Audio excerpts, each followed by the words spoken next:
In the other, he's called Thaddeus, Lebes. I don't have time now to look at the three. Look at the Gospel, the Apostle lists in the Synoptics, and look at, and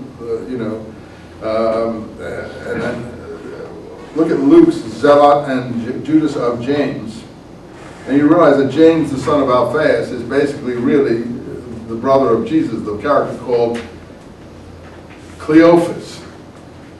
Simon Bar Cleophas is supposed to be the cousin of Jesus.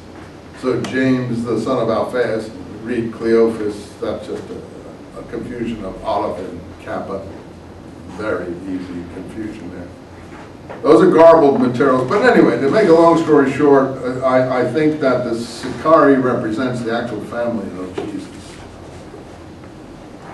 They say, well, how come Judas Iscariot betrays him? Oh, well, it behooves, the new Gospel of Judas counterindicates that, but it behooves the Pauline people to portray Judas in this way, and we'll see how this happens when we get to the Mary, Martha, and Lazarus episodes. I got to hurry along. Here. And then the Jews were looking for him. Look at 7:11. The Jews are looking for him. Poor Jews. No wonder people hate Jews. Wouldn't you hate Jews if you had died of this for 2,000 years? The Jews are looking for him. I mean, well, what kind of a thing is that to say about the Lord's own family? And who was permitted to say such a thing except now in the 21st century? That I can come into a class and say it. And how many professors are willing to say that? Probably about 2.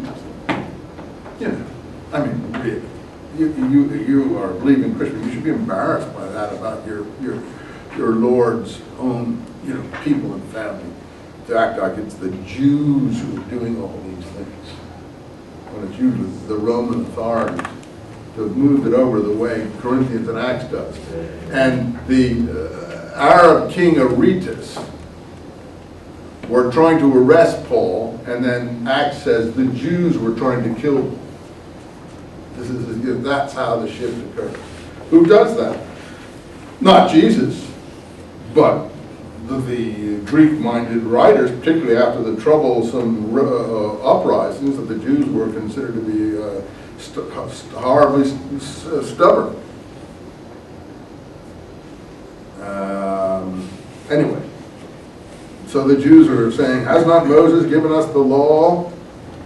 Line 19, why do you want to kill me? And then people say, you have a demon! I don't think so. I don't think that people ever said anything like that to the popular Messianic leader who was beloved and greeted by the masses. I can't imagine that. So, pardon me, I just don't think, I know people who are familiar with these documents will gain a very negative view of Jews. I said if Jesus were here, he wouldn't let you have that view of them. Jews are involved in party strife, but Jesus is a popular leader. The Jews didn't say that he has a demon. They didn't say James has a demon. Then some of those from Jerusalem, notice the sum, line 25, talks about trying to kill him, and isn't this indeed the Christ, and so on and so forth. I have to move along here. Maybe I can come back. Oh, Nicodemus appears again there, by the way, in line 50 of chapter 7. There's a whole, have me come back to that whole dialogue from 7:35 to 53. It's really very interesting. Let me get up here now. Have me come back here, because I do want to get up to where I said I would get to here, okay? So many interesting things in John. You could spend a whole term on him, obviously. Let's see now. Okay. I have to skip along here. Line 11, chapter 11, here it is. Now there was a certain sick one called Lazarus in the town of Bethany. And Mary and Martha, her sister, and they are his brothers. So here he's just sick, you see. The dogs aren't licking his sores. He's not a poor man either. He's in a town in Bethany. And then so we have now Mary and Martha are connected to him.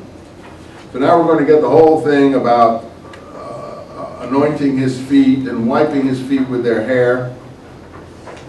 and Lazarus being raised from the grave. This is all very complicated material, but it gives you the key to unlocking a lot of the mysteries of how these documents relate to each other. I don't claim to be perfect in trying to show you this. So let's see, then Thomas Didymus is introduced, line 16. By the way, Didymus Thomas, in case I already didn't tell you, I'll tell you again, is just twin. Didymus is Thomas, Didymus is twin in Greek, and Thomas is twin in Aramaic. So neither of those are his name. And the writers don't know that. Again, the writers reveal themselves to be Greeks, not living in Palestine, over and over again, if you care to look at that. Why am I so harsh? I'm looking for the historical Jesus, that's why. I want to know what these Greeks in Cyrene, in Alexandria, in Asia Minor, in Corinth, in Rome know about Palestine in an age of not of the internet or instant communication. And here they reveal themselves over and over again. So Didymus Thomas, they don't even know what this is. What's his real name? We find it in extra biblical material. We find it actually in the Gospel of Thomas, and we find it in the Nag Hammadi text. We find it in Syriac texts. His name is Judas Thomas. Judas the twin. He's another Judas, like Judas Iscariot, like Judas of James. And I don't think these are all separate designations. We find that Jesus wants to put he's doubting Thomas. He wants Jesus to put his finger, in Jesus' wounds. In the Synoptics, in the Gospel of the Hebrews, in Jerome, it's James who wants to break bread and see the corporeality of Jesus. In other words, these are family members. I think Didymus Thomas is a family member. Is again Judas. This is that Judas that keeps on moving and sliding throughout these narratives. Anyway, leave that be. Martha then says to Jesus that after, for somehow, I didn't get it all here, Lazarus had already died, and he'd already been 4 days in the tomb. And the Jews had come to Mary and Martha to comfort him. So the Jews are some alien people here. And it's like, oh, the Jews come. No, the people come there, not the Jews. Then Martha said she heard the Americans came to Robert Kennedy to comfort him